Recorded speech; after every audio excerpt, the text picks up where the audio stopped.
A menopausa é definida pela ausência de menstruação por 12 meses consecutivos e é determinada de forma retroativa, representando o término permanente da menstruação. O período marca o fim da fase reprodutiva feminina, que ocorre geralmente entre os 45 e 55 anos de idade. A doutora Daniele Traezel é ginecologista e explica essa fase da mulher. A gente tem visto cada vez mais as mulheres procurando essa informação, e isso é um benefício que a rede social traz para a gente, e também esse cuidado de ter uma informação de qualidade, né? Porque às vezes a gente vê um monte de coisa. Então, a menopausa é a ausência da menstruação por um ano.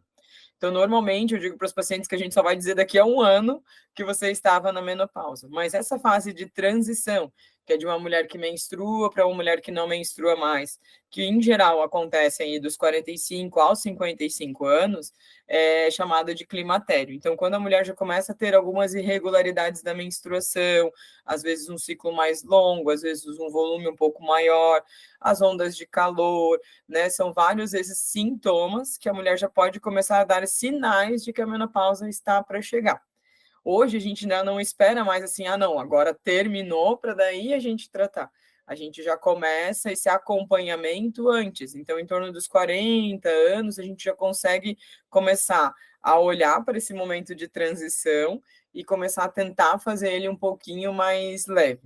Ele não é um momento fácil para ninguém, eu sempre digo, não é fácil para a mulher, porque está passando por isso, e para o médico também, porque a gente não pode medicar demais e também não quer deixar essa mulher sofrendo. Né? Existem alguns estudos aí, até Estados Unidos, a New York Times fez uma reportagem sobre isso, a Oprah, né, que é super famosa, tipo Ana Maria Braga, de lá dos Estados Unidos, ela foi em 7 médicos para que eles começassem a uma medicação.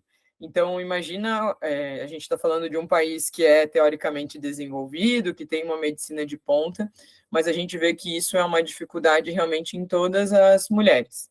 Então, a definição seria, Anne, a ausência de menstruação por um ano, mas nesse período já de alterações do humor, alterações das ondas de calor, irritabilidade, o ciclo começar a ficar diferente, pode ser uma hora que essa mulher tenha que dar aquele estalo de opa, eu preciso ir lá no meu ginecologista para conversar um pouquinho sobre isso. Algumas mulheres podem apresentar menopausa precoce, ou seja, antes dos 45 anos. A doutora Daniele fala dessa possibilidade. A média é entre 45 e 55, hoje no Brasil em torno de 48 anos, então a gente considera a partir dos 40 anos já é possível isso acontecer.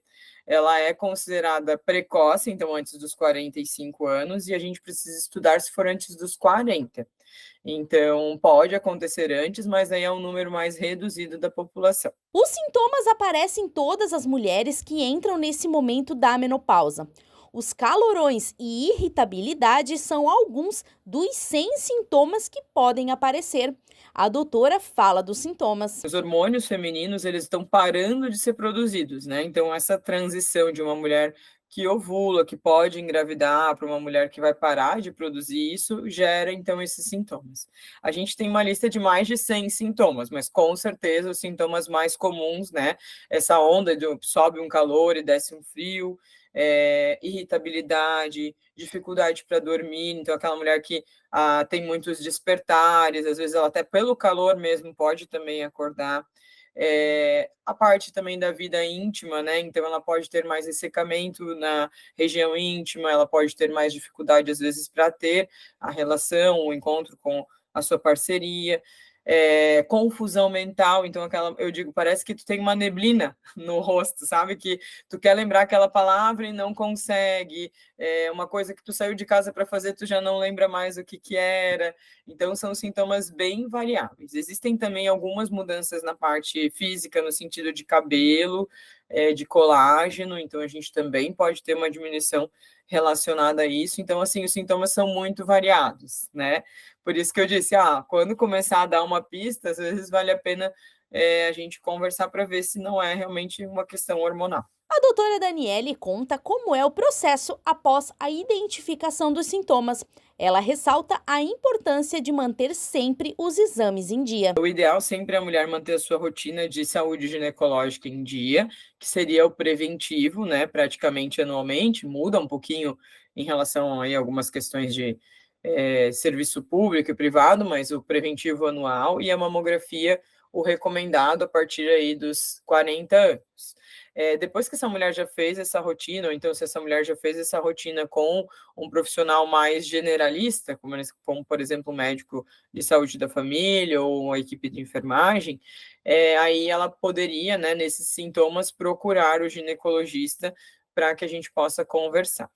Eu acho que a consulta ginecológica é sempre uma coisa importante no ano, né? Primeiro, para essa conversa, atualizar essas questões de hormônio, tudo isso, mas com certeza, tendo um preventivo em dia, e tendo algum desses sintomas, já é hora da gente procurar o ginecologista. O acompanhamento será após a realização de exames, mas a doutora fala que uma alimentação adequada e prática de atividades físicas vão ajudar nesse momento. Esses exames normalmente são para ver o bem-estar da mulher como um todo, até afastar outros problemas, como, por exemplo, alterações de tireoide, anemia, que também podem causar alguns sintomas similares, e a gente pode dosar esses hormônios. Apesar de poder dosar, não é necessário que a gente dose para a gente fazer o diagnóstico. A pessoa está ali, está conversando com a gente, está dizendo que está sentindo isso, a gente já começa, então, a orientação. Existem alguns pilares do tratamento, né? A atividade física regular pode ajudar, então, essa mulher a ter essa transição mais saudável. O ideal seria aí 150 minutos por semana, que é em torno aí de 3 vezes de 50 ou 5 vezes de 30, então, de uma atividade física. Uma alimentação balanceada, então, né, preferência aí por vegetais, leguminosas, cuidar com essa questão da ingesta de proteínas, que a gente acaba deixando aí, né, hoje em dia eu digo, gente, às vezes um docinho bom é o tal do whey protein, né, então a gente pode usar os queijos, as proteínas de uma maneira geral, e aí da parte médica a gente tem 3 possibilidades. Os fitoterápicos, que aí o pessoal fala bastante, chá de amora branca, flor da noite, os derivados da soja, que podem ter uma melhora, mas normalmente é uma melhora pouco significativa. Faz muito mais efeito porque a gente sabe que está tomando alguma coisa para melhorar, do que de verdade, quando a gente pega populações maiores, a gente tem alguma melhora. Mas é uma opção para pacientes, às vezes, que têm alguma restrição, ou às vezes pacientes que querem começar com algo mais leve, então a gente pode usar, sim, essas coisas naturais. Óbvio, sempre procurando um médico, porque até os chás também têm contraindicação, né? Então, por exemplo, uma mulher hipertensa, tomar doses mais altas de gengibre, de canela, podem alterar, às vezes, a pressão. Existem, então, os antidepressivos, e aí a gente fala principalmente da paroxetina e do escitalopram. Eles são remédios que ajudam a atingir esse centro do calor. Então, por exemplo, pacientes que tiveram câncer de mama, paciente que tem medo de usar o hormônio, às vezes ele pode também ser uma opção, e tem aí estudos científicos com uma grande melhora. E também os hormônios, que hoje em dia a gente tem um monte de opção, e isso também está ajudando mais a gente poder ajudar as mulheres, porque a gente tem hormônios que são um pouco mais naturais, que é tal do bioidêntico, né? Então, o que é o bioidêntico? É que é mais parecido com o que a gente já produz. Então, hoje a gente tem hormônio em creme, a gente tem hormônio em adesivo, a gente tem o via oral tradicional. Então, existe o DIU, que a gente também pode usar nessa fase. Então, existem várias opções, e aí a gente vai avaliando com a paciente qual é a opção que ela se sente mais segura, qual que ela pode usar naquele momento. Mas a gente já tem hoje uma tranquilidade muito maior no uso dos hormônios. Mar Azul, informando uma região de mais de 1 milhão de catarinenses.